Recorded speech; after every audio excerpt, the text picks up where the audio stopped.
Hey guys, what's up? Just a quick update. I've had lots of questions about my training. I'm currently doing Sentinel training. I realized after I started my free trial for 14 days that I wanted to stick around because I feel like a completely different animal. I feel like I finally started reaching my potential, and it's all thanks to Taylor and Bryson. I mean, look me, I'm a fucking beast.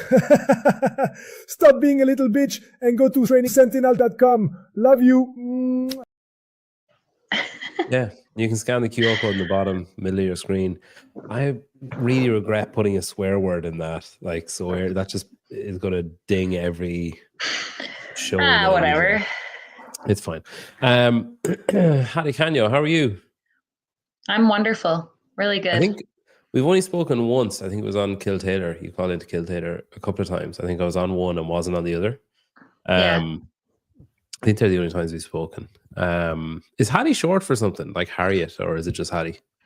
Everyone asked me that. No, it's just Hattie. It was my great grandma's name. Interesting. Where is she from?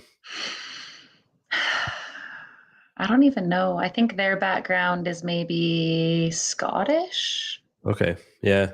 Hattie. I want to say. Yeah, sounds like Scottish, doesn't it? Hattie.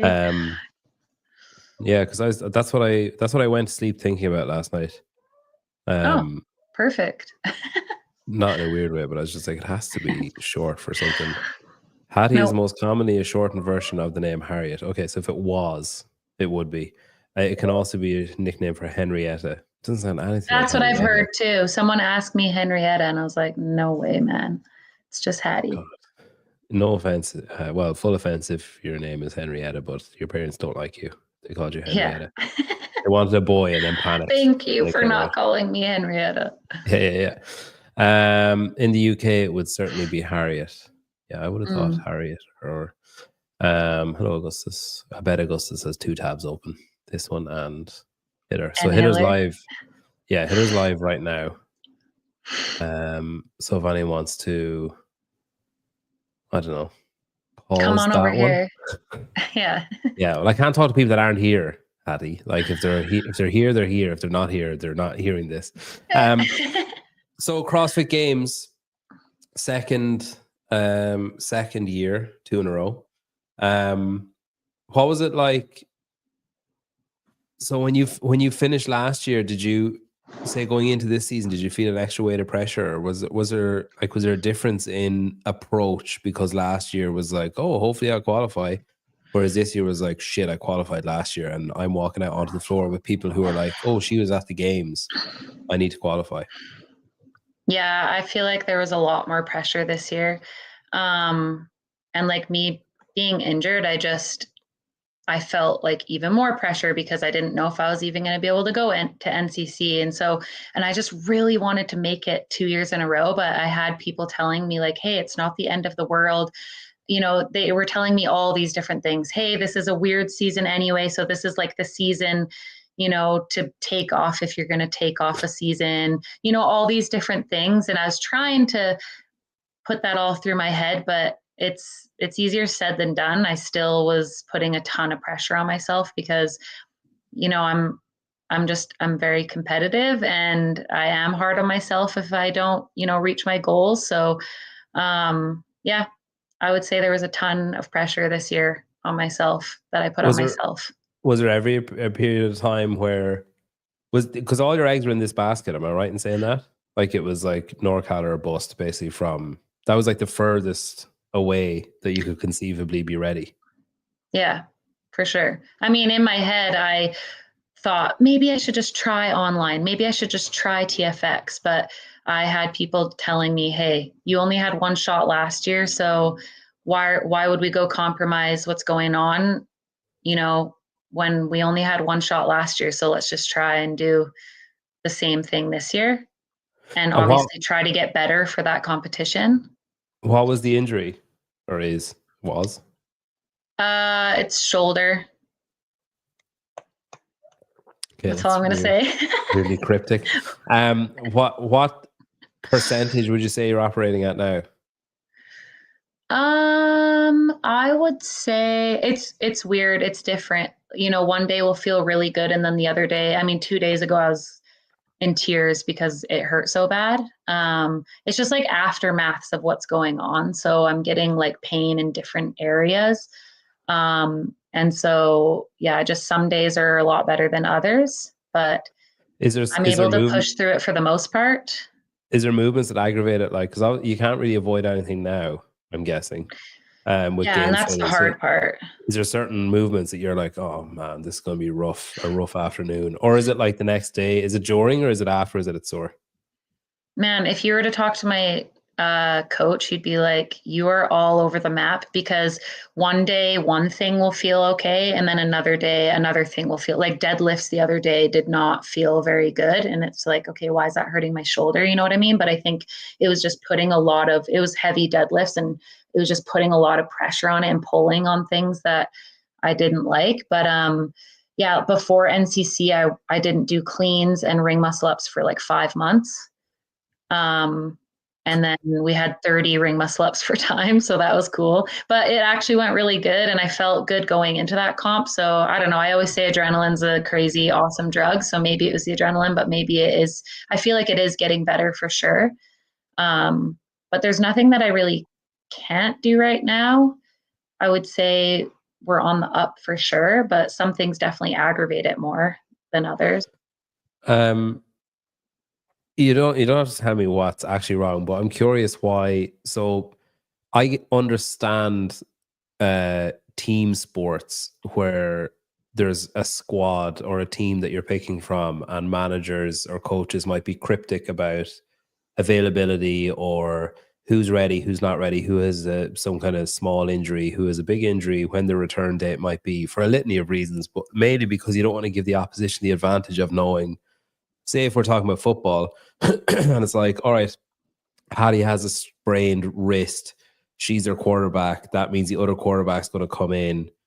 Here's how we prepare for that quarterback. You want them to have to think about preparing for both until the very last minute so that they're splitting their time or whatever.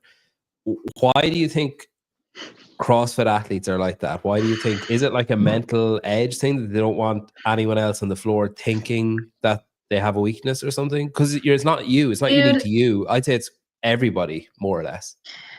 I know. And you know what? I honestly think that I'm just not following the pack, but also like listening to other people telling me, no, don't talk about it. You don't need to. Because for me, I'm like, I'm an open book. I talk about anything and everything. And I was ready to tell the first person and everybody, yeah, I got this going on. You know what I mean? But I'm kind of told not to. So I was on Clydesdale the other day too, and we talked about this as well, where I was like, I don't even honestly know why I'm not talking about. I get it for team sports. I was in college soccer, and I cut my thumb, like almost cut it off, and it was all wrapped up. And this girl was standing beside me on D, and all of a sudden I just feel her grab my hand and just rip it. And because she knew I was injured, right? I mean, not like the hand is going to do anything. We're playing football. Like, you only need your feet pretty much. So unless I was goalie, but I'm not, right? So I don't know what her reason of doing that was. Maybe just to get me out. I don't know, but sounds like she was just a dickhead, to be honest. She's just a dickhead for sure. So for sure, I get it for team sports. She's not going to the games. Hell no. So yeah, honestly, I don't really know. I would say I'm just kind of listening. Did anybody that told you not to talk about it give a reason why not to talk about it? Was it just like I just can't. Yeah, I guess it's kind of like golf, isn't it? Like that, if McIlroy is stepping up to the tee and he's in a pair with, I can't think of another golfer, Rose. He doesn't want Rose knowing that there's an issue with his back, because that might give him maybe not a physical advantage, but an internal mental advantage. So if you have going onto the floor with like Danielle Brandon, and there's a handstand walking event, and Daniel Brandon's really good at handstand walking anyway, so that was a terrible example, but she might think, oh, I know I can rein her in because she has a shoulder issue, and it's this, and I know that will play an issue, and then that just gives her, even if it's not true, it just gives her a confidence edge over the other. Yeah, maybe. Because I don't know. I think it would depend on the person too, because like, would that give somebody a competitive edge? You know what I mean? I don't know. Yeah, I mean, if you have Alex Kazan tipping out there on crutches, she can't really hide. Yeah, I'll be I like, no, I'm fine. guess Nothing you're like, happened. oh, I'm I'm just, already going to beat her, so it doesn't matter. But at the yeah, same time, it's not actually true because I mean, look at NCC, I didn't do ring muscle ups for whatever 5 months, and then I went out there and got like one of the top times. So yeah. it's like, yeah, you can think that all you want. I don't know. I think Scott said, how did he frame it? I can't remember. I don't know. Honestly, I have no idea.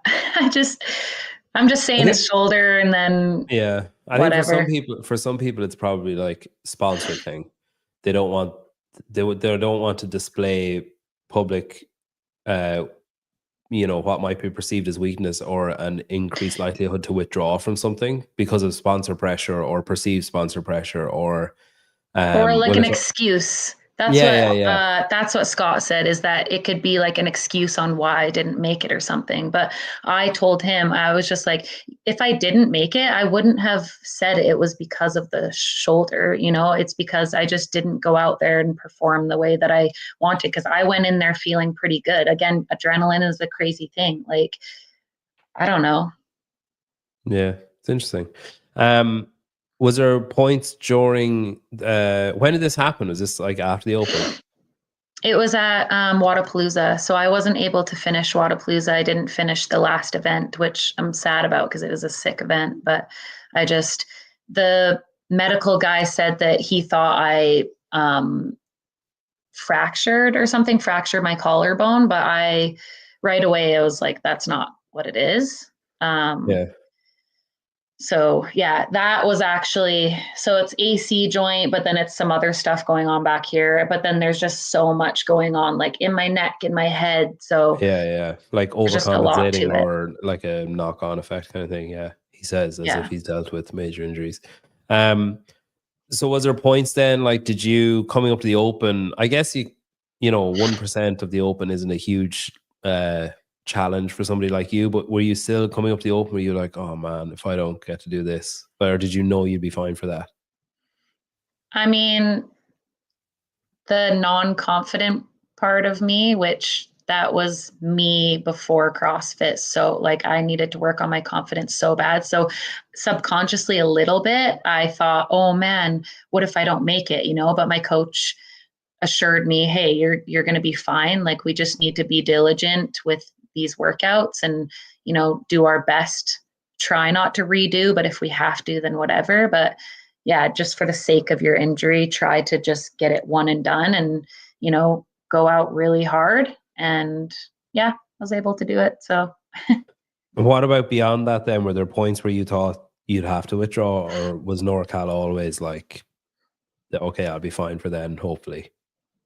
no, it was up and down as a freaking roller coaster. There would be one day. I mean, for a few months there, it was really bad where I was just like, why isn't this getting better? I don't know what's going on. And then that's why I did my MRI to just figure out exactly what it was, because it just wasn't getting better.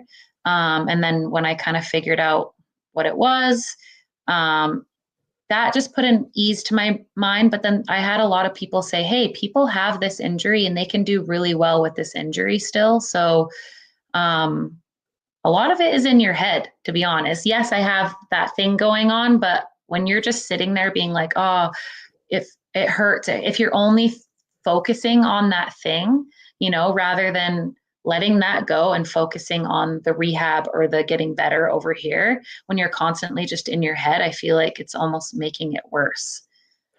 Yeah, I think it's probably a lot of stuff like that is like psychosomatic as well, where you think, oh, this is going to hurt. And then it slows you down, or you Yeah. change the way you move, and then it doesn't hurt, and you're like, oh, okay, I'm fine. But there's so much time wasted in the lead up to what if this is really sore? This hurt me last week, or this hurt me yesterday, or whatever. You said there before CrossFit you had no confidence. So did you say at college you were playing soccer? Mm-hmm. Okay. What did you study in College college? and exercise science. So I was a Okay. dual athlete, though. I did cross country running and soccer. Okay. What height are you? 5'4". Is that short for a cross country? I picture cross country runners as like tall, gangly. Yeah, I mean, it is, but there was some pretty amazing runners that are short. So Yeah. I'm not a too bad of a runner myself. So Where did you play in soccer? What position? played mid. Okay, like defensive I or love to creative? run. No, I What's hate defense. I hated it you because I just like running. So mid, you could just run and do box to both, box? right? Yeah. Yeah. And what were you like attacking? Were you like potent? Did you score a lot of goals, or were you creative, or what was your main role? Yeah, I scored a few goals. I think mine was mainly just running and attacking. Like I'm pretty aggressive. So I remember the first time I started playing indoor and it was co-ed. And I didn't really understand. I was like, maybe I need to play hockey because I literally shoved a guy into the boards. I didn't mean to, but I was going so hard to get this ball and then I couldn't stop myself. So I just like ran into this dude. And yeah, after that, I was like, okay, you're not supposed to slam people into boards. That's fine. What indoors, was that like on the wooden floor? Was that like five-a-side, or what was that? Was that still like astro, like grass turf? No, that's turf. Okay. Yeah. Was it 11v11? No, I think it was 1, 2, 3, 4, 5, 6, maybe 7 Okay, or yeah. 8. Okay. Yeah. And was that scholarship? Were you like a scholarship athlete, or did you just big into sport when you were there? Not full ride, but yeah, I did get a scholarship in both of those. Okay, cool. And then when was this? When did you finish college? How many years ago was that? I graduated 2014. Okay. So it was a 2-year diploma. And what did you do after that? Did you go straight into work? So I was firefighting at the time. While in college? I think I want to say I started the year that I graduated. And what's the because it's just seasonal. Yeah, what's the development program like for firefighters, or how, like, do you have to do, because in the UK it's quite drawn out, like you have to do a lot of, it's like probation and like training and all this kind of shit. So it's not the same is that like structural where people go to houses and stuff? Yeah, I don't know. So what I did was wildland firefighting, so just trees. I mean, it's not just trees, it's still a really hard job, but we go to this place called Hinton Training Center, and it's like a 10-day boot camp style where you're in the classroom learning about fire, weather, all of that kind of stuff. And then you're also out on the field. So you're learning about all different stuff like trees and fuel and fire and weather and everything out on the field. And then you get your chainsaw certification, a few other certifications. And then once you get the job, you go to your district and then you get more certifications when you're at your district. And then you're pretty much just kind of thrown into things. Why did you want to do that? Most people run from fire. I didn't even actually know it was a job because where I live, it's just farmer's field for as far as the eye can see. And then all of a sudden it's just mountains. And I never really heard about forest fires really growing up. And then my ex is actually the one who got me into it. So he just told me the job that he was doing, and I didn't really know what I wanted to do after school. So I applied and he kind of helped me get in. And yeah, I just fell in love ever since. It's a really fun job. You're flying in helicopters every day. And yeah, when you're on a fire, it's hard work, but it's really rewarding. And are you mainly on the ground when there's a fire? Yeah, it kind of just depends. If it's a really crazy raging fire and there's not really anywhere to land, then pretty much you just have to assess from the air and try to get tankers to come and like drop water or retardant and stuff on it. So what happens is you get a call, you're beside your helicopter, you get into your helicopter, lift, you go, and you're just like circling the fire. So I was a leader for 4 years. So I'm sitting in the front and I'm talking to the dispatchers and I'm saying, oh, the fire is, the flames are this high and it's about this big of a fire, blah, blah, blah, all this stuff. We have a landing spot. So if the fire is going this way, then you need to land somewhere in the heel of the fire, obviously, because the fire is ripping that way. So you find a spot to land. Sometimes you're trudging in with all your gear for like 2 kilometers. Like you have pumps and hose and a chainsaw and all that kind of stuff. So you walk to the heel of the fire, and then I would just have 2 of my guys go one way and then 2 of us would go another way. And you're pretty much just putting the edge of the fire out as you're working your way towards the head of the fire.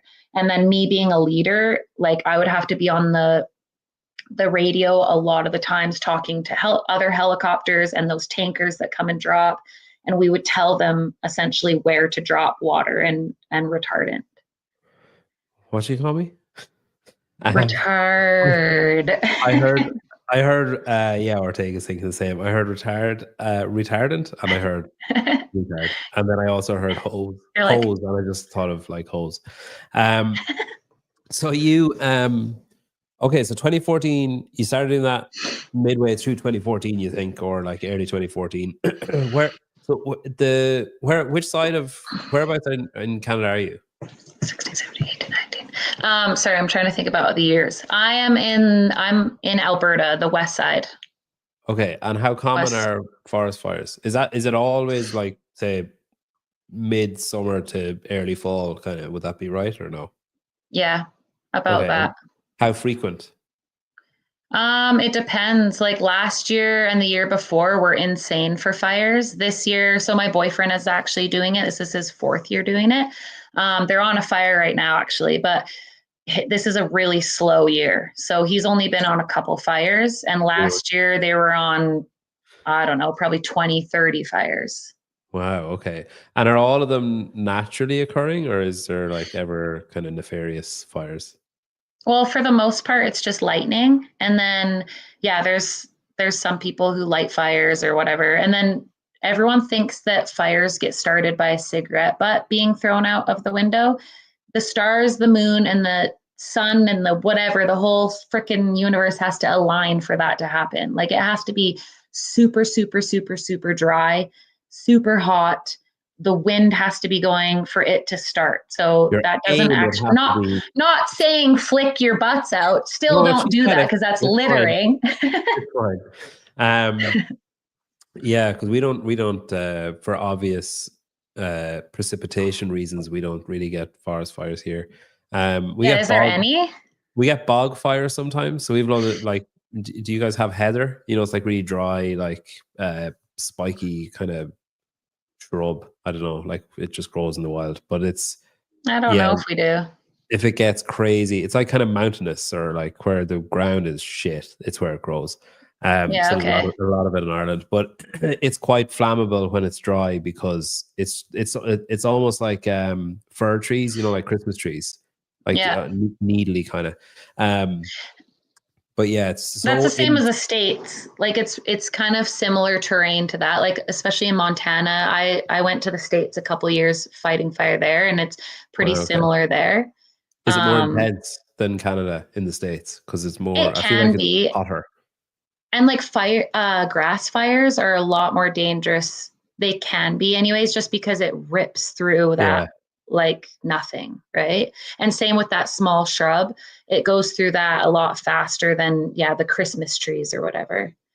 And is it like, do you, I'm guessing this isn't your responsibility. It's probably like the forestry department or man, I don't know. But is there preventative things put in place? Like, do they cut like gaps into forests and that kind of stuff so that if there is one, it can't bridge the gap, it can't continue or whatever? Yeah, especially around towns, they'll do fire smarting. So they'll just clean up the forest floor, and then those trees that do catch really easily, they'll have ladder fuel. So anything that's like the branches that go close to the ground, they'll cut, because if the fire's on the ground, right? If it hits the bark, just the the bark, then it won't really go up the tree unless it has that ladder fuel. So they'll do that beside towns and cities a lot of the time. Yeah. But if it's ripping, a fire can spit sparks kilometers away, miles away. It's just with the pretty wind insane. or whatever. Just with the wind and yeah, being super dry and hot. That's crazy. So your ex-boyfriend was in the fire, like wildfire crew, and then your current boyfriend is now too. Yeah, so he got into it after. I was trying to get him to do it with me when I was doing it, but he had a good job at the time. And then we went and lived in Bali for a while, and then he didn't really have his job anymore. So then he was like, why not? I'll try it, because it's just seasonal. So it's really nice. You can go and do that for the summer, and then you could travel, or you could live off of what you made for the winter pretty much. Yeah. Are you like heavily compensated because it's dangerous? Or is it just like normal? I feel like we could probably be paid a little better, but it is pretty good. And especially if you're on fires a lot, like if it's a busy year, it's funny because you'll tell like older people, yeah, it's a really slow year. And they're like, oh, that's so good. But for us firefighters, we want it to be busy, right? Yeah, we're like, you get we paid want the per money. fire then? No, not really. But if a lot of the times the fires happen in the afternoon. So we're usually working from 10 in the morning till 8 at night for sure. We're just, even if that means we're just sitting around waiting for a fire. But if a fire starts at 4 p.m., then you might be on a fire until midnight. It's 8 p.m. Sorry, guys. Yeah. We're out. So then you're getting overtime. You're getting like double time for the rest of that night. So best case scenario, purely selfishly, is a fire starts at like 7:59 p.m. Yeah. Pretty much. Okay. And then Bali, like Indonesia, Bali. Yeah. Okay. How long were you there for? During COVID, we lived there for 10 months. And then we went back the next year for, I think, 6 months. And then the next year for 4. And then I think we did one more after that for 4. And then we're going back this October. Is that to Wanderlust or there or somewhere else? Yeah. Okay. Go see Dave Driscoll. Did they give you one of those like codes that gets you money off your stay or no? Oh, no. Well, you need to ask them. You need to ask them. I know. I really should. Anytime anyone lesser athletes than you have showed up and gotten a free stay because they promoted it or whatever, yeah, you need to. That's true. You need to speak your piece, Hattie. Dave, are you listening? just DM him afterwards and be like, hey, I heard people who've never made the games get a discount for this place. So the 10 months, was that intentional or did you get stuck? It was kind of intentional. So we found an opening when Canada was all closed down to get there. So we were only planning 6 months, and then Canada was still closed, and not closed like we could have flown home, but everything was shut down still. Yeah. So we just thought, might as well just stay for another 4 months, or it was going to be maybe 6, but we ended up going home. Okay. After the 4 more. And you obviously like it. You've been back, it sounds like, every year since. So you obviously are a big fan. What do you like about it? It's, I mean, the people are amazing. The food is amazing. Dave's gym is pretty awesome too. So he keeps making upgrades to it where he has like a really cool recovery area now. It's just, yeah, we stay pretty close. So I could just walk to the gym. It's literally just eat, sleep, and train. And you're just living in the sun and just happy all the time because you're in the sun all the time. Go to the beach. It's just, yeah, I don't know. It's unmatched. I mean, I love it here too because I'm really close to the mountains and I don't think I could ever live there full time, but it's a great place to get away for, I don't know, even 2 months would be awesome. 2 to 4 months. Yeah, there's absolutely no way Dave is listening to this, so you can just, I would just mess him over. Bali, yeah, Bali is, I was trying to think, is Bali Belly one or Delhi Belly? Are they both? Bali Belly is the worst. Is that from water, like from ice and stuff you get it, is it? Yeah, I think so. Or maybe on the plate or like with the food that they're cooking or something. But I get it every time I go. And it almost makes me not want to go back because I get in so much pain. But is that out the basement or the loft or both? It's been both. Lovely. Usually the basement, but I have had both before. I remember one time, I wasn't in Bali, but I got food poisoning. And I remember thinking I wouldn't be against dying while I sat and shat into a bath and puked into a toilet at the same time. And I was like, I'd actually be kind of okay if this was just it, if I just collapsed. Yeah. If I just ended it here.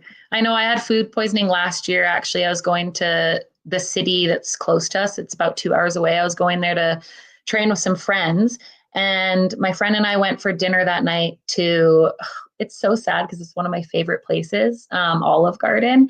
And that night I just woke up with the worst pains. And then same thing. I was just on the toilet all night, both ends. And then I ended up training the next day just in so much pain. But I was like, we already drove all the way here, so I have to train with you guys. Yeah. And it was, yeah, I felt like I just wanted to end it there. I remember that time, my wife and I, well, weren't married at the time, but we both got food poisoning. I still actually don't know what it was. I can't remember like details like that. I can remember other completely asinine details, but not the main one. But she had, I don't know if you guys have like Oasis. It's like kind of like Snapple. It's like a fruit juice based drink. And she had that day, and then forever and always associates that bottle and taste and everything with like puking and shitting everywhere. So she's never drank it. So now she can't have it. Yeah. Yeah. It's crazy. I thought I would never go back to Olive Garden again, but I actually went back a couple weeks ago, and I was so nervous because I got the exact same thing as I got when I got that. But that was fine. Is Olive Garden fancy or no?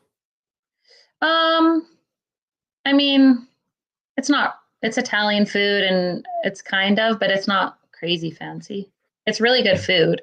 You get like free breadsticks and salad or whatever, and the salad is so good. They'll send you never ending. If you can eat a ton of food, then they'll just keep sending you breadsticks, salad for as long as you're there. I just want to share while Vindicate is there. So if anybody wants to, you can go to vindicate.com. Ooh, it's got the little lightning. Yeah, this is an email. Why can't I scroll down any further? Oh, there we go. No, it's still not going down. Anyway. Why, is there more down there? Yeah, there's like a link. Why won't it let me go down? Oh, there we go. Oh, there we go. So you can there you go. Yay. Pre-order. The lightning doesn't move on the t-shirt. Oh, fucking pop-ups. Damn it. But there's imagine if it did. Maybe next year we'll do that. Yeah, you can get just like little. You can get I remember you used to be able to get LED t-shirts that reacted to sound. Do you remember those in like the early 90s? Oh yeah. And like as if people would ever fucking wear them, but they existed. I used to have a hat that did it. And that's cool. Wear that to the games, and it's just like going nuts. Yeah, and I'll have less friends than I currently do. So yeah, you can pre-order this. Pre-order ends. Oh, weird date. 2nd of July. That is 7:02. In Ireland, that would be the 7th of February, but that wouldn't be right. So the 2nd of July it ends. Oh, I see. You can pre-order.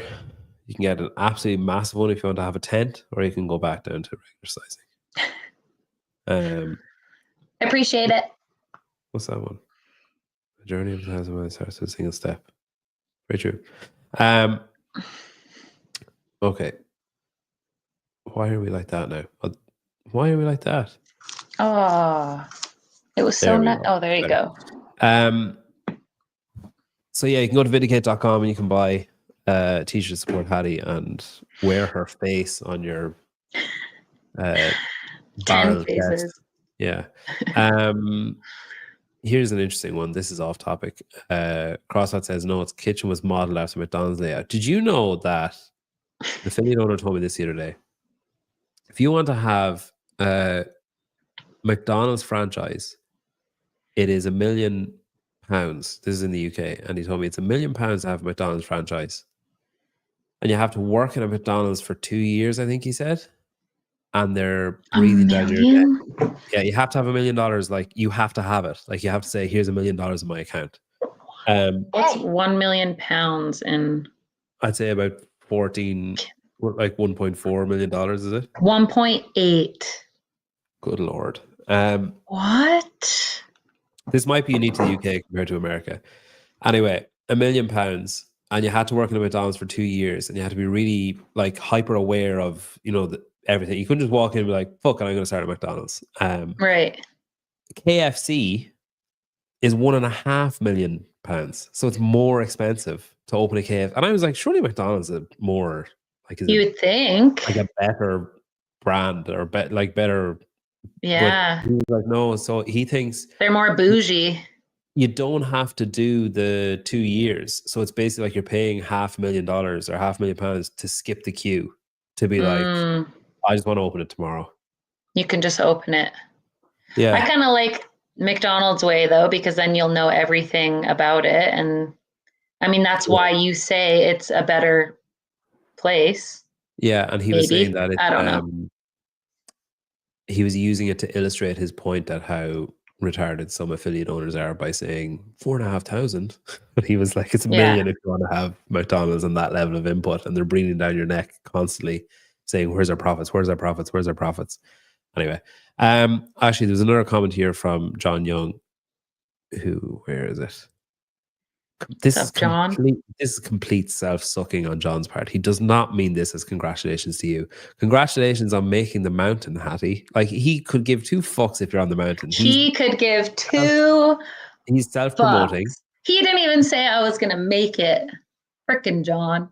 He's self-promoting. He's advertising the mountain. So he's congratulating you. He's congratulating you for being picked by him in some arbitrary system that nobody understands. Which is basically, I don't understand it. It's complete recent memory from him. It's like recency bias. It's like, oh, NorCal, yeah, put her on the mountain, whatever. Yeah, we'll just put her on there. Yeah. So Bali, and then was it West Coast Classic last year that you qualified at? Yeah. Okay. Is that what it was called? Yeah.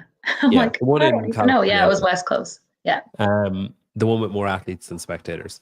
What? Yeah. What? That was rough. How many attempts was that? So when you did qualify, how many attempts had you made to qualify at that point? That was 3. I had made it 2 prior years, one on a team, one to like a sanctional, but COVID happened for those. Okay. So I did Atlas Games. I did whatever that one was called, also West Coast or West something, and then made it at that last year. So that was my 3rd real attempt. Atlas Games, is that the one that didn't pay anyone, or am I thinking of a different one? No, I'm thinking of a different one. No, that was Can West. Can West. Oh yeah. Sorry, Atlas. They still owe me 10 grand. I mean, you're not getting it. I'm not getting it. It's cute that you said they still owe me. You're not getting it. No, we're not getting it ever. The Atlas game, actually, Atlas Games is Thing's brother, isn't it? Camille's brother. Is it him that runs that? Or have I got that? I'm not sure. It's in Montreal. Alex. So probably. Vigneault or whatever. No. Like. He's also Canadian, but no, not him. I'm pretty sure it's Camille's brother that owns that. Maybe I'm wrong. Or owned. Okay, so last year then you qualify. What did you do then? Did you just like shit yourself and think, fuck, what do I do now? I've actually made it? Or were you like, yeah, about time? It was weird making it because I had already made it before the competition was done. So I don't know. Emotions were really... You couldn't be caught, you mean? Yeah, so before the last event, I was told, hey, you've already secured your ticket, so you're done. Or like, you've made it. So my body just went into like, we're chill. I can't believe it. And I was trying to process what just happened. I kind of wish that I was a little bit more mentally strong in that way because, yeah, I was just trying to make it. But then when I had the podium, that I could have, because I was going into that event in first, right? And yeah, I just kind of shit the bed. So like it was still an amazing feeling. And I was like, okay, yes, finally we made it. But it was also not like the fireworks and that I thought it was going to be, you know, when you have this expectation of how it's going to be, and then all of a sudden it just wasn't like that. It was almost like I was disappointed in myself, but I was also really proud, and I don't know, it was just kind of back and forth, but yeah. Yeah, I think it's brave. It's always brave. Like when someone, I remember I was it Berlin, maybe like 2 years ago, and Emma McQuaid finished a workout, and I was kind of doing the maths in my head, and I was like, yeah, she qualified. And then I actually think it was John Young said, yeah, she's qualified. And I still didn't say anything because I was like, A, if I'm wrong, like I'm forever the worst person because I told her she qualified and Right. she didn't. And B, if I'm right, just like let her suffer the nerves so that she can have the enjoyment afterwards, rather than like For sure. it'd just be a bit shit to be like, and you know, like when it's that scenario, it's different than yours. But she was like, I think she qualified in like 11th or 9th or something, so she was never going to be called out. Like it wasn't obvious. So I think Right. like she was better off suffering the nerves to get the reward of hearing her voice, her hearing her name called out or whatever. Right. So yeah, I don't know. I don't think It was I'd just such a ever. weird feeling too, because I was expecting my name to maybe be on the podium, and then all of a sudden it was just like this person, this person, you know what I mean? And then all of a Yeah, sudden it was me, and I was like, what the fuck? Like yeah, I did tie for third, which was cool, but then I ended up taking the fourth because like the higher placings or whatever, and I was just like, holy, I really shit the bed, you know what I mean? yeah. So Even you think if that that's person hadn't told you, even if you still sort of shit the bed, knowing yourself that you were probably fine, you probably would have not needed the tie break. You know, you probably wouldn't have yeah, tied third and would have finished third. Um, yeah. yeah, I don't think I'd ever be confident enough in maths to say anything to anybody who actually mattered. Like I'd say it to someone, or I'd say it into a mic, but I don't think I'd actually say it to someone who could be affected by the fact that like, yeah, you qualified and then they don't, or oh, I'm not sure and then they did. And Um, I don't put it on that person either, because yes, it was just like, what the heck? But that's all on me, on how I needed to react to that. And I should have, yes, for sure, hugged and been like so proud of myself. But then, hey, no, we still need to get to work. We still have one more event, you know? yeah, And I should have been a little more mentally strong in that sense. But again, I'm still super proud. And yeah, I love the Corey. term shit the bed because I Corey never coming in, shit in bed. lording it over the rest of us peasants who frequently shit the bed. I love the term Yeah, shit the what the bed because I've hell? never actually shit in my bed. You haven't lived, Corey. You Take should some try it sometime. take some Duflax and eat some prunes and go for a nap and see what happens. Um, okay, and then so you came into this year then. Well, we'll go back first. So the games, like shit, any enjoyment out of it, or just all shit after day one, or like what was your major takeaway from it? I mean, I had fun. I really actually liked that first event. I love grueling workouts like that. So I really enjoyed it. And then, yes, obviously, so sad. Never should have happened. You know, yes, CrossFit should have had better safety measure, blah, blah, blah, all of that kind of stuff, you know, and it was sad, but I had my tunnel of love there. I had all my people there, and they just made sure that I was okay and that I could go out there and still try to enjoy myself. It was hard for the first event, going out to the Coliseum for the first time in my life. It was such a weird feeling, and I did start crying because there was just so much emotions, and then all of a sudden it was so weird running out there because it had felt like I had already done a full workout before we had started because of all the emotional dump or whatever. But then when we got out to the track, that's where things kind of started feeling a little bit better because it was just the coolest Yeah, event ever. I always say how awesome it was. It was just like there was a ton of people over here, ton of people over here, 3, 2, 1, go, and you're going, and it's quiet. And then all of a sudden you'd go to the bleachers over here and you would hear, wow, just the fans going nuts. And then you'd go around this corner, quiet, nobody, you couldn't hear anything. And then all of a sudden, run, I could hear my mom, I could hear the people that came to see me, I could hear all these people. And then again, like for 4 times, you're doing that. And you're sitting there with like Tia. I'm up there with Tia and Haley. I'm right beside Haley. And I'm like, this is the coolest feeling ever. So that's kind of where things just started going up from there. Obviously, it was still an emotional weekend, the whole weekend, but it was really cool to be able to at least feel something like that. Yeah, I felt bad for like you, Grace Walton. Like there's a few who wouldn't have been like as familiar or as emotionally as I don't know, emotionally impacted by what happened through like familiarity with Lazar or whatever, where it was kind of like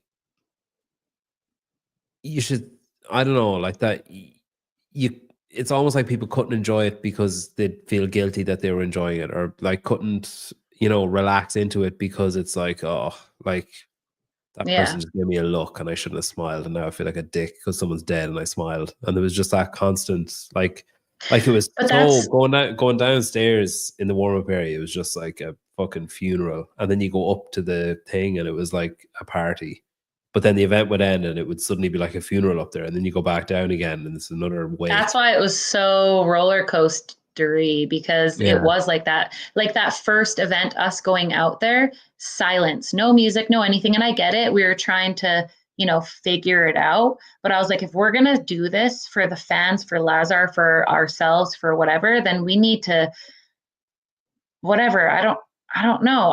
I didn't know how to react when I went across the finish line, for sure. But I still think if we're going to do this, then let's do this with, you know, like, let's get the music pumping. Let's try to, you know, have a better weekend and whatever. I didn't judge people. Like I had a couple people say, oh, why are people cheering in the crowd? Well, because people go through grief differently. You can't just say everyone has to be angry and upset. Some people weren't grieving either. Like some people were like, for sure, that's really shit. That's so sad. Anyway, do you know what I mean? Anyways, like, for sure.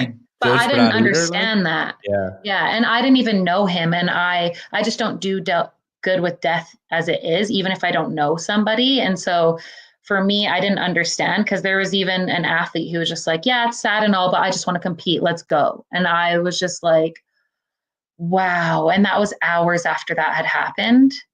And that just, threw me for a loop, because I didn't understand how you could just be on to the next, like, let's go. You know what I mean? Yeah. But again, people just deal with it differently. And whether it's dealing with it or not, like you said, it's still just how people see things. I don't know. It's just, it's weird. Yeah. I guess, well, some people probably, you know, maybe just swallowed it for like a month and just said like, right, this is a next Tuesday problem, not a, like, if it's going ahead, this isn't something for me to think about. Like you in that last event being affected by what was happening, maybe other people who weren't or didn't appear to be were like, all right, I guess I'm just going to either give myself a tumor by swallowing this information and what happened and the emotion around it until next week, or I'll just get through the event and it'll be fine. Yeah, I think a lot of people aren't, like, people generally don't think about how they'll deal with something like that. I mean, that's going to happen very few people, but just death in general, until it actually happens. And then they're like, oh, wow, I'm actually really capable of dealing with this. Or else it's like, whoa, well, this is a fucking train wreck and I've ruined all the relationships that I have because I was completely underprepared. Yeah, it's crazy. After you, so like straight away after the games, were you like, I want to go again? Or because like it has to be really taxing. I mean, that was particularly emotionally taxing that week anyway. But like, is it difficult when you do something like that? Is it difficult to be in, say, what was that, start of August, by the end of August, to be like, right, I'm going again? Like, because it's impacting a lot of people around you. It's impacting you. It's impacting, you know, socially, a lot of different things, your family, your boyfriend, like everything else. Is it hard to kind of pick yourself up and be like, yeah, okay, I want to commit, Or is it that enough time passes that you forget the toll that it takes, and then you're like, cool, I'm ready? Yeah, it was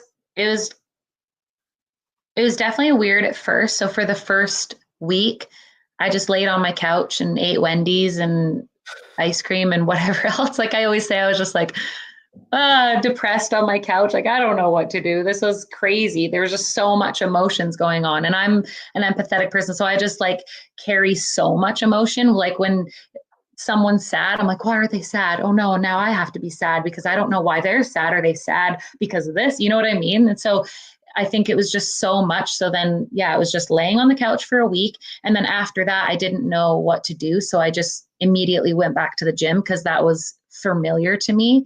So it wasn't me thinking that I was going to go back. It was just, I need to do something for my mind and for my body. I definitely went back too soon because then I started pushing way too hard. And then I tried for Rogue and I tried for all these things and it was just too much. But I think it was more about just trying to form my own opinion and sit back. And it's okay to listen to this person and that person and whatever. But I think people, they just move too quickly and off emotion in a lot of ways. And I think it needed to be, I think more people needed to just sit back and form their own opinion rather than go with other people's opinion. And that's what I usually do. Like I grew up not even being able to have my own opinion because I had 5 siblings and I'm the baby. And, I never even knew how to have my own opinion. And so that's something that I'm working on. And I would listen to one person be like, oh, I think that that's true. And then all of a sudden I would have to like reality check. Let's step back and let's try to process this. So I was processing things, trying to process things and then decide later. I was just like, I don't need to decide now. Let's just train and enjoy life and try to figure out what I want to do. So it took months and months for me to really decide that I wanted to try to go back to the games, just because it was just all processing, trying to process. It's funny as well you say that people needed to and people made decisions like past tense. Like that's like still happening like all the time. Like I don't know if you've ever been on Reddit recently, but it's pretty crazy. One guy, the best one that I saw, most time if you say anything not negative, so if you comment on something about Sevon or Hiller or Dave or CrossFit Games or anything, and you're not saying like, yeah, fuck those guys in some form, you're just downvoted immediately. Like you get like -8. Like you refresh and it's on -8. It's like, whoop. That's all. Oh my gosh. But there was one yesterday, and it was somebody asked, "Hey, what does some sugar or what does some fruit mean?" Like in the 100 words, they were like, "What does some mean?" Oh yeah. Like, here's what I eat. Like, is this some or is it too much or is it not enough? Like, just can someone quantify some? And someone commented and said, basically just said like, just don't eat like an asshole. Like was the sentiment, it's just like, don't stress about it. Just like, don't like, you shouldn't be eating huge quantities of fruit, but like, you're probably not going to be able to eat enough fruit. That would be too much basically. And then someone said, don't get hung up on it. Don't get hung up on it. Just, I don't know, something along those lines. And the original commenter replied and said, I'm not getting hung up on it. I'm just curious. -14 was. Oh my god. So people doubt just because it wasn't fully in agreement. Like he's literally like, I created this post because I'm curious about what the answer is. Someone answered it to their best of their ability, and I defended myself and said, no, I'm not. Like, I'm just curious. And it was just like basically 14 people going, dickhead, like straight away. Which is that's how I view Reddit, is like if you get downvoted, I view that as someone just being like dickhead, like straight away. Especially when it's game stuff or Dave stuff or Sevon or Hiller or anything like that. I feel bad for Dave, honestly. I don't know. I feel like, again, people just pointed fingers. I feel like people are always looking for someone else to be the problem and not themselves. And like, as an athlete, I think we need to take responsibility too. And remember that we're putting ourselves in this situation too. Yes, for sure. They needed more safety measures. They needed this, they needed all these things, but we are also the ones that are putting ourselves out here and are the ones, yes, it's not I heard some people say, this isn't like a war or life or death or whatever. Yeah, but guess what? I love the grueling workouts. When I was talking to Dave last year, I was like, what's your favorite event that you programmed? And he was like, well, I did love that run when I made them run again. And I was like, dude, I would have loved that. Like, fuck you, go for another 5K or whatever it was. That it's grueling, it's tough, it's, you know what I mean? Yeah. That's why I do this, to do hard things. And I don't know. I think I just got a little worked up there for a second. Sorry. Whenever I think I hear about people being like, Dave, I'm like, it's a bigger picture than this, you know? Yeah. I think what you're saying is right, that I think people just want someone to blame. I think he's the easy person to blame. But I also think, like, I remember looking at him on the floor on the last, like, after it was over last year, and I was like, I don't think anybody else around the sport or around even just the methodology would have been able to just shoulder that for a whole week and then stand out there and like smile and wave on the final day and shake hands with people who probably hated him in the moment, or maybe still do, and say like, oh, congrats, and like just chat to everyone afterwards and be still standing up. Like I don't know, it's just crazy. I don't think anybody else, like, he's obviously been through some insane shit, I'm guessing, with like his previous job and stuff. But it's like, I don't think anybody else would have survived that week or the months or the year since, because it's just crazy impressive that he functioned then and has just lent into it and like put his nose harder to the grindstone and be like, man, let's keep going. But yeah, I think it is worth remembering that, like, it, like, you know, like you say, the measures could have been different or whatever, but it's like, people sign up for, like, I mean, people collapsed from heat exhaustion and were carried off, you know, after Murph or whatever, and came back the next year. You know, like, it's, you know what you're signing. Obviously, you don't think you're going to die, or you hope you're not, or hope nobody will. For sure, but like, not. You know, you're signing up for like the proving grounds. Some hard, yeah. Like, men will die for points. Like, men will kill for points. Like, you know, that's the whole thing. Is like, you're going to keep going. Like, remember, was it Vellner and Fraser fell over the cargo net that year? And was it Vellner was going to say, he was going to tell the medical team or something, and Fraser said, shut the fuck up, like, don't tell anyone anything. And he had like bruised ribs and all this shit. He's like, yeah, no, I'm fine. You know, he's just like, continue. I want to keep going. Yeah. So I think, it depends what the shoe is on, I guess. So then now what do you do now then? Do you alter, that was a weird pronunciation, that do you alter your aspirations for the games? Because I guess most people go to the games like, I finished this position, I want to go back, I'll be more experienced, I'll be better aware of what's coming, I want to improve on what I did. And I mean, a lot of people are reluctant to attribute a number to it because a lot of stuff is outside your control. But I guess you just want to say, oh, well, I finished this position in this many events, and I want to improve that a little bit. I want to be more middle of the pack here, and I want to be better, you know, in this type of event, etc. And I want to feel more confident going into this type of event. Do you have to realign your aspirations this year because the season hasn't gone the way you wanted it to?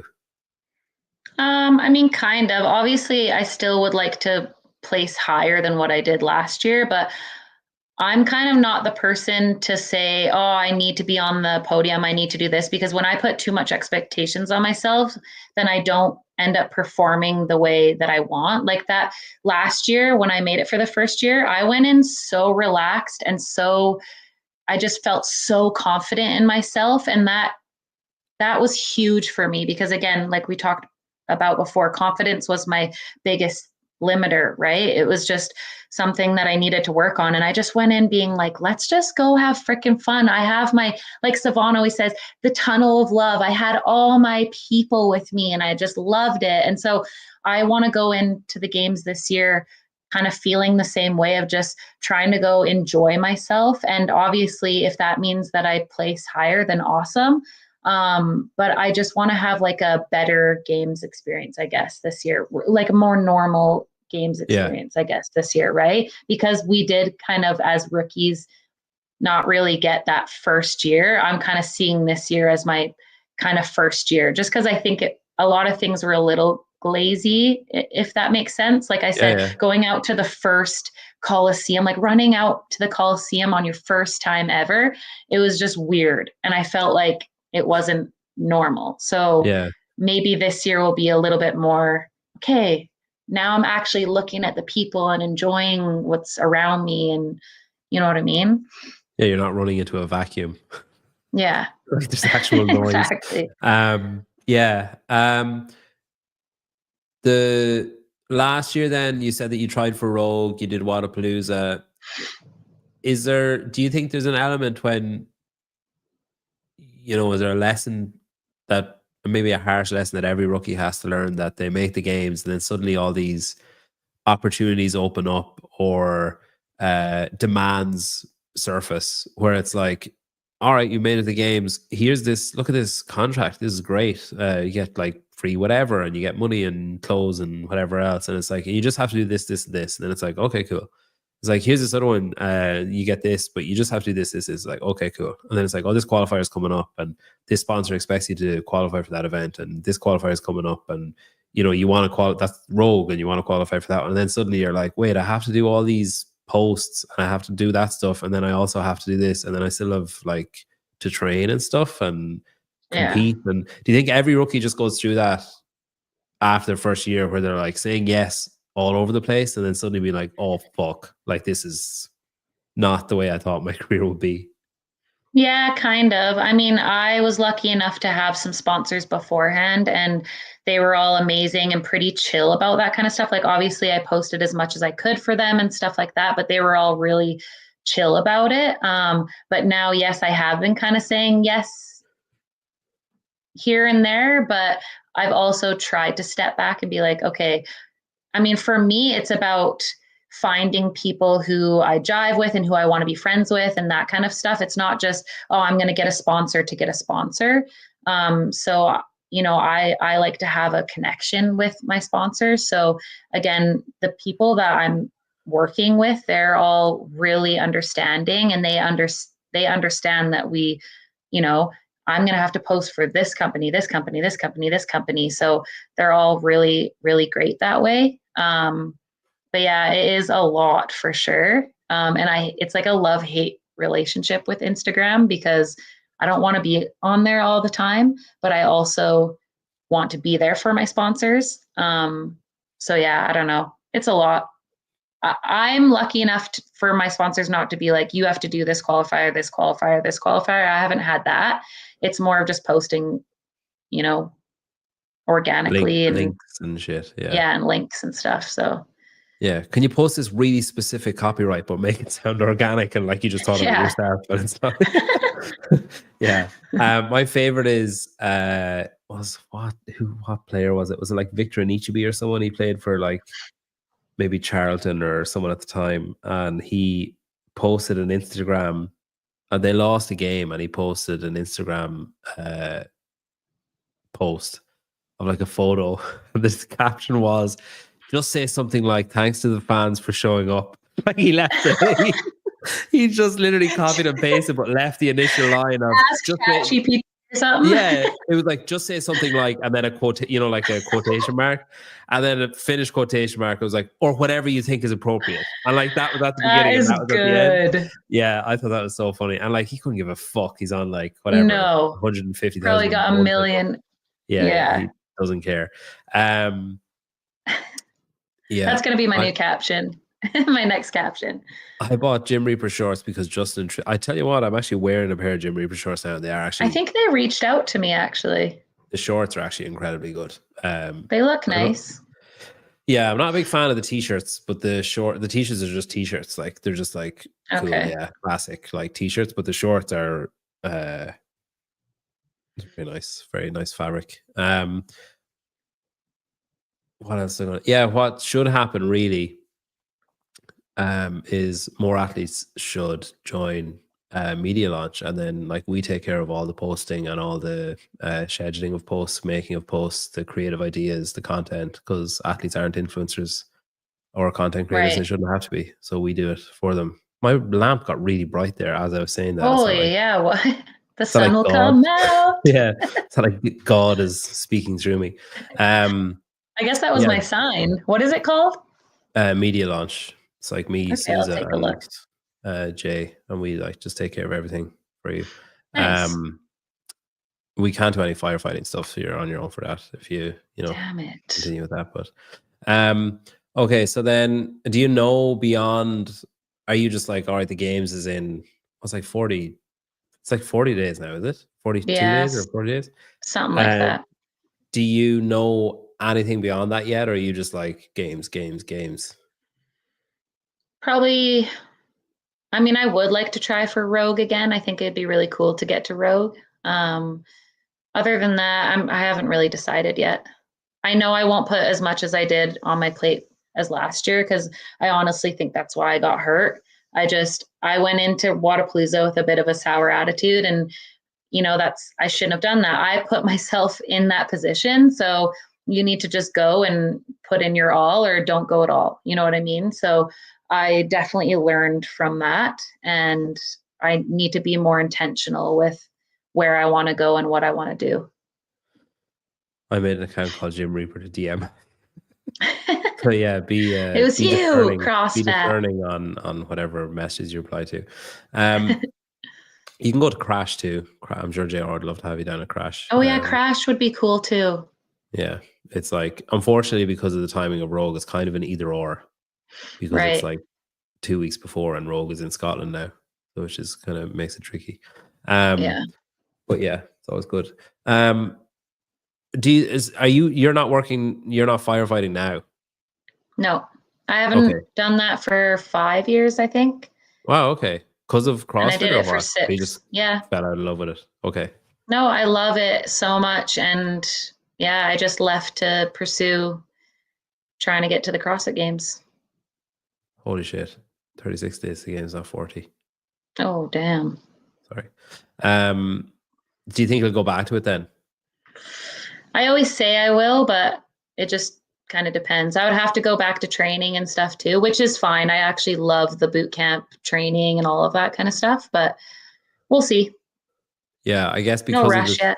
Because of the season, you're fucked. Like, you can't, it's not physically impossible to do both because of the season. Yeah. As in both Yeah, because I'm training in the boonies up there. So when I started doing CrossFit pretty hard up there, I got a board and put it across 2 trees, hung my rings on there, just did old school stuff like tire flips, and I made a platform for my barbell. And before that, I was just lifting my barbell on the gravel road or wherever I could find. I would bring it with me in the truck wherever we would go, and I would be whatever, lifting in the grass or the gravel or whatever.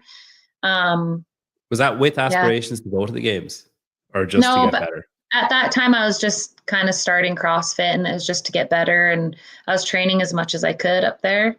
But yeah, you're in the boonies. You don't have much. I mean, in one of the bases that we go to, there's a pull-up bar, but it's on a rickety, 2 posts, and you're trying to do kipping pull-ups, and the thing is just going back and forth.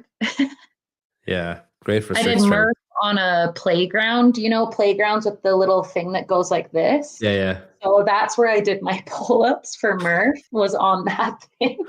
Jeez. Just whatever you can find. So then where do you train now then? CrossFit Framework. And that's your coach work is there the as well. owner of that? So you coach no, my coach is in the States, in Houston, Texas. Who's that? Tristan Patrick. And he works. Okay, yeah, with Ascend Athlete, and then I work for them as well, and then I also coach at the gym here. Okay. What you have a level 1 or what? I let it expire, but I want to go back and get it. Do your level 2. Just do your level 2. Well, now I can't. I have to get my L1, and then I wanted to get. I think you can. Look into it. I'm pretty sure that if you're level 1, maybe it's level 2 and level 3 they did that with. I think so. I don't know. Look into it anyway. If not, Or I'll just do be my like, hey, level I 1 qualified and for then the I do. games. Look how Yeah, good it I would be if should. I'm a level 2 and I'm at the games. It'd be amazing.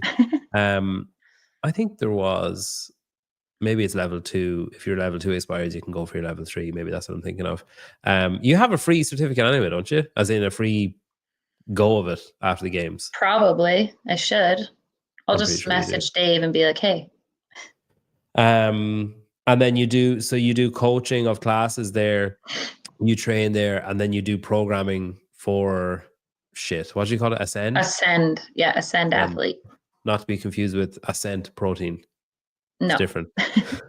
And do you do like generic track programming, or do you program for like individuals? Individuals.